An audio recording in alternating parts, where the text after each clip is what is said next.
मित्रांनो नमस्कार. MPSC लक्ष या यूट्यूब चॅनलवर मी आपणा सगळ्यांचं स्वागत करतोय. उद्याला महिला दिन आहे आणि नुकताच वेब वंडर वुमन या पुरस्कारानं किती स्त्रियांना सन्मानित करण्यात आले हा आजचा पहिला प्रश्न आहे. केंद्र सरकारने वेब वंडर वुमन या पुरस्कारांनी ज्या स्त्रियांनी वेबच्या माध्यमातून स्वतःचा छाप ही पाडली आहे अशा 30 स्त्रियांना सन्मानित केलं आहे. त्यामुळे या प्रश्नाचं उत्तर आहे 30. आपण आपल्या चॅनलवरती रोजच न्यूज या देत असतो, म्हणून स्पष्टीकरण न घेता न्यूज देण्याचा निर्णय हा पहिल्यांदा घेण्यात आला होता. परंतु आता या न्यूज ज्या आहेत त्या स्पष्टीकरणासहित देण्यात येणार आहे. तुम्हाला जर या न्यूजमधील कंटेंट आवडत असेल तर तुम्ही तो नक्कीच लाईक करा आणि तुमच्या मित्रांसोबतसुद्धा शेअर करा, कारण चालू घडामोडींना भरपूर महत्त्व आहे. कारण चालू घडामोडींवर 20 ते 25 प्रश्न हे आयोगाद्वारे प्रत्येक परीक्षांमध्ये विचारण्यात येतात. तर मेनका गांधींनी हे पुरस्कार दिले आणि ministry of women and child डेव्हलपमेंटच्या अंतर्गत हे अवॉर्ड्स देण्यात आलेले आहेत.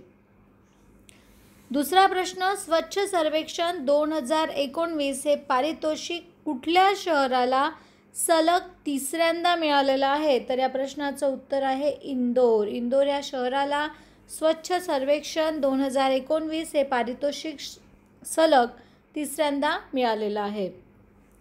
27 कॅटेगरीमध्ये हे पारितोषिक देण्यात आलं आहे. सगळ्यात स्वच्छ शहर हे इंदोर, त्यानंतर सर्वात मोठं आणि स्वच्छ शहर म्हणजे अहमदाबाद. अहमदाबाद हे मोठं शहराचा क्रायटेरिया म्हणजे जिथे 10 लाखापेक्षा जास्त लोकसंख्या आहे असं शहर. रामनाथ कोविंद यांच्यामार्फत हे देण्यात आलं आहे. अशा पद्धतीनं महात्मा गांधी यांची मूर्ती ही भेट देण्यात आली आहे. याचं मध्यम शहर, मध्यम आबादीचं शहर, मध्यम लोकसंख्येचं शहर जे सर्वात स्वच्छ आहे ते म्हणजे उज्जैन. आणि सर्वात लहान शहर म्हणजे NDMC दिल्ली. याची जी लोकसंख्या आहे ती 3 लाखापेक्षा कमी आहे. मध्यम म्हणजे 3 ते 10 लाखापर्यंत. सर्वात स्वच्छ राजधानी ही जे आहे हा अवॉर्ड जो आहे तो भोपाळला मिळाला आहे. आणि सगळ्यात स्वच्छ कॅन्टोन्मेंटचं दिल्ली कॅन्टला मिळालेलं आहे. शिवाय सर्वात स्वच्छ गंगा टाऊन हे उत्तराखंडला मिळालेलं आहे. स्वच्छ सर्वेक्षण 2019 आपण बघतोय. अतिशय महत्त्वाचा असा हा टॉपिक आहे, कारण मागील वर्षी म्हणजे 2018ची जी प्रीची परीक्षा झाली त्यामध्ये यावरती प्रश्न हा विचारण्यात आला होता. 2019च्या प्रीमध्ये सुद्धा हा प्रश्न विचारण्यात आला होता आणि आपण मागील चालू घडामोडींमध्ये सुद्धा जो प्रश्न विचारण्यात आला होता त्यावरती आपण क्वेश्चन हा घेतला होता. सर्वात चांगली कामगिरी करणाऱ्या राज्यामध्ये महाराष्ट्राचा कितवा क्रमांक लागतो? महाराष्ट्राबद्दल सुद्धा आपल्याला माहिती असलं पाहिजे. तर महाराष्ट्राचा हा जो क्रमांक आहे तो 3रा क्रमांक लागलेला आहे. राष्ट्रपती रामनाथ कोविंद यांनी हे निकाल घोषित केले आणि देशातील 4,237 शहरांमध्ये हे सर्वेक्षण करण्यात आलं होतं. 28 दिवस डिजिटल पद्धतीनं हे सर्वेक्षण करण्यात आलं होतं. शहर विकास विभागाच्या प्रधान सचिव आणि महाराष्ट्रातील स्वच्छ भारत मिशनच्या संचालक मनीषा म्हैसकर यांनी राष्ट्रपतींच्या हस्ते हा पुरस्कार स्वीकारला.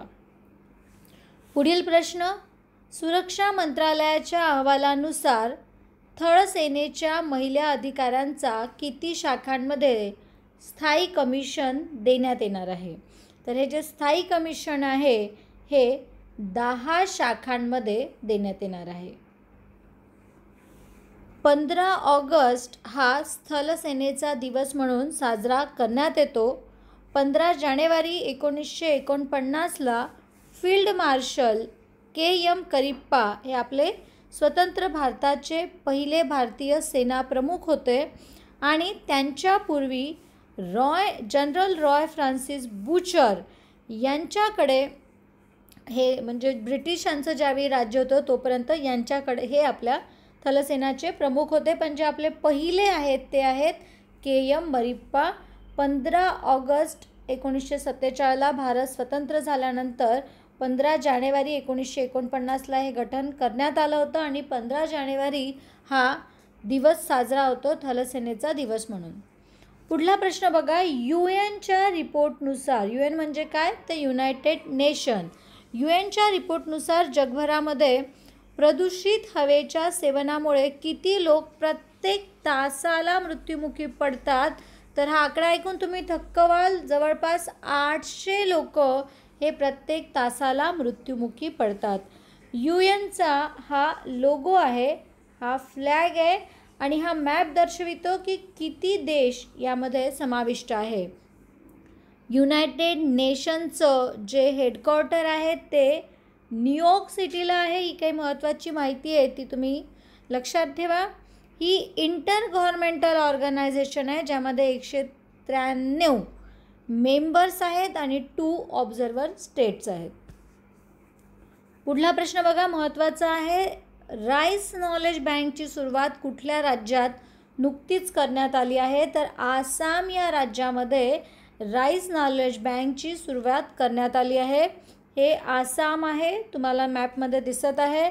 आसाममध्ये एक शिंगी गेंडा मिळतो आणि आसाम हे काझीरंगा उद्यानाकरता प्रसिद्ध आहे.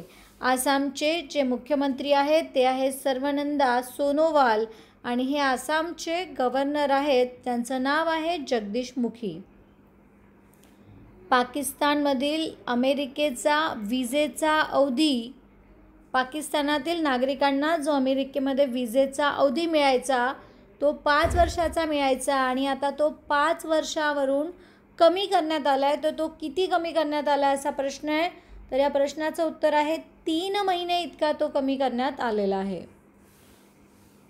सुधारणा घडवून आणण्यासाठी नुकतंच छत्तीसगड राज्यांनी वर्ल्ड बँकेसोबत निधी सहाय्याकरता करार केला आहे. तर या कराराचा ऋणनिधी किती आहे असा प्रश्न विचारलेला आहे. या कराराचा ऋणनिधी आहे $25.2 मिलियन. या प्रश्नाचं उत्तर घेतानाच आपण वर्ल्ड बँक संबंधी काही माहिती घेणार आहोत. तर काही माहिती आपण छत्तीसगड राज्यासंबंधी सुद्धा घेऊयात. वर्ल्ड बँकेचे जे फाउंडिंग फादर आहेत ते आहेत जॉन केन आणि हॅरी डेक्स्टर व्हाईट. हे जे आहेत हे वर्ल्ड बँकेचे फाउंडिंग फादर्स आहेत आणि सोबतच यांनी इंटरनॅशनल मॉनेटरी फंड म्हणजे IMFची सुद्धा स्थापना केली होती. हा वर्ल्ड बँकेचा लोगो आहे. यांचा मोटो काय होता, हा सेकंड वर्ल्ड वॉर नंतर वर्ल्ड बँकेची स्थापना झाली होती. Working for a world free of poverty याकरता, म्हणजे आर्थिक सहाय्याकरता याची स्थापना झाली होती. याचं जे हेडक्वार्टर आहे हे वॉशिंग्टन येथे याचं हेडक्वार्टर आहे. आता छत्तीसगडबद्दल जाणून घेऊया. हे छत्तीसगड राज्य आहे, भारताचा मॅपमध्ये तुम्हाला दिसतंय. याचे जे मुख्यमंत्री आहे ते भूपेन बागुल आहेत आणि छत्तीसगडच्या ज्या गव्हर्नर आहेत त्या आनंदीबेन पटेल आहेत. आणि आनंदीबेन पटेल यांच्याकडे सध्या 2 राज्याचा कारभार आहे राज्यपाल म्हणून, एक मध्य प्रदेश आणि एक छत्तीसगड. पुढला प्रश्न बघा, राष्ट्रीय आपत्ती व्यवस्थापनाकरिता वर्ल्ड बँकेसोबत अजून एका राज्याचा करार झाला आहे. या आपत्ती व्यवस्थापनामध्ये राज्य सरकार, केंद्र सरकार आणि वर्ल्ड बँकेचा समावेश आहे. तर ते राज्य कोणतं असा प्रश्न विचारलेला आहे. तर ते राज्य आहे उत्तराखंड राज्य. नेहमीच यांना पुराचं जे आहे, पुरामुळे खूप नुकसान या राज्याचं होत असतं.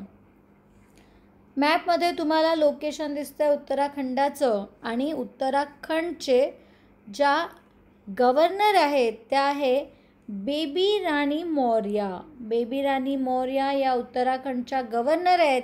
आणि जे चीफ मिनिस्टर आहेत उत्तराखंडचे त्यांचं नाव आहे त्रिवेंद्र सिंग रावत हे त्यांचं नाव आहे. जे चीफ जस्टिस आहेत उत्तराखंडचे त्यांचं नाव आहे रमेश रघुनाथन. GSIने किती GPI प्रणाली भारतभर नुकत्याच प्रस्थापित केलेल्या आहे?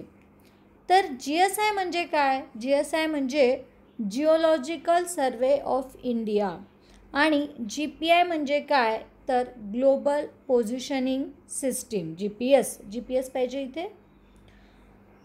तर त्यांनी किती प्रणाली भारतभर सध्या प्रस्थापित केल्या आहेत? तर 22 या प्रस्थापित केलेल्या आहे आणि आपल्याला 35 या प्रस्थापित करायच्या आहे. मार्च 2020 पर्यंत यांचं कार्य सुरू होईल असं म्हटलं जातं. तर पहिल्यांदा समजून घ्या की जिओलॉजिकल सर्वे ऑफ इंडिया म्हणजे काय. तर जिओलॉजिकल सर्वे ऑफ इंडिया म्हणजे भारतीय भूवैज्ञानिक सर्वेक्षण.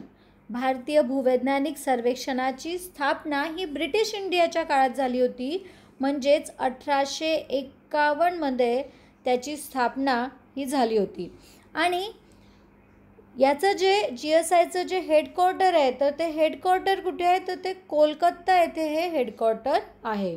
सध्या GSIनं अशा पद्धतीनं 22 GPS सिस्टीम या ऑल ओव्हर इंडिया म्हणजे अक्रॉस द कंट्री या प्रस्थापित केलेल्या आहेत. पुढला प्रश्न बघा.